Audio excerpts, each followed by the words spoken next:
न जाने कितनी बार आपने इस फाइनेंशियल टर्म को सुना होगा। ये टर्म डिसाइड करती है कि company large cap, mid cap या स्मॉल कैप है। जी हाँ, मैं बात कर रहा हूँ मार्केट कैपिटलाइजेशन की, जिसको शॉर्ट में हम मार्केट कैप भी कहते हैं। लेकिन क्या आपको पता है इसको कैलकुलेट कैसे करते हैं? अगर नहीं तो चलिए सीखते हैं।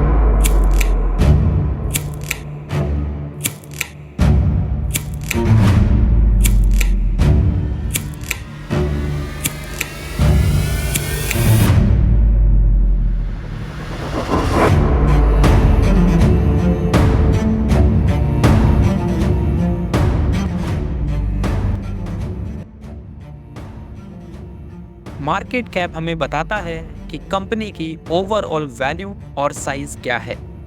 जैसे कि एचडीएफसी और एयू स्मॉल फाइनेंस बैंक के मार्केट कैप को देखते ही समझ में आता है कि एचडीएफसी बैंक का जो साइज है, जो वैल्यू है, वो ज़्यादा है। लेकिन क्या आपको पता है मार्केट कैप दिन प्रतिदिन और यहाँ तक कि हर मिनट चेंज होता है। जैसे कि ये एचडीएफसी का 2 अलग अलग दिन का डेटा है, जिसमें क्लियरली दिख रहा है कि दोनों दिन मार्केट कैप चेंज हुआ है। और इस चीज़ को चलते हुए मार्केट में आप बहुत ही अच्छी तरीके से देख भी सकते हो। लेकिन ऐसा क्यों हो रहा है, इसको समझने के लिए हमें इसके फॉर्मूला को समझना पड़ेगा।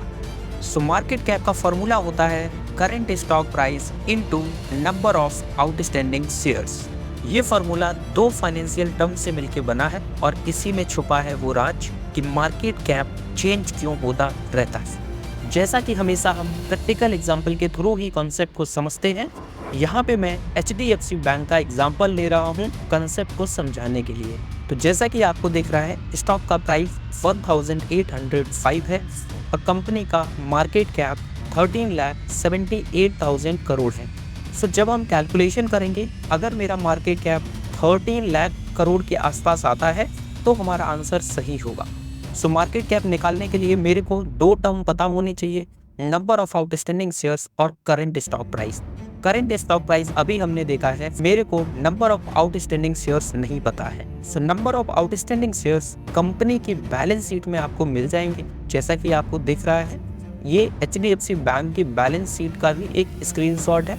सो 7,631 मिलियन आउटस्टैंडिंग शेयर्स हैं एचडीएफसी बैंक के।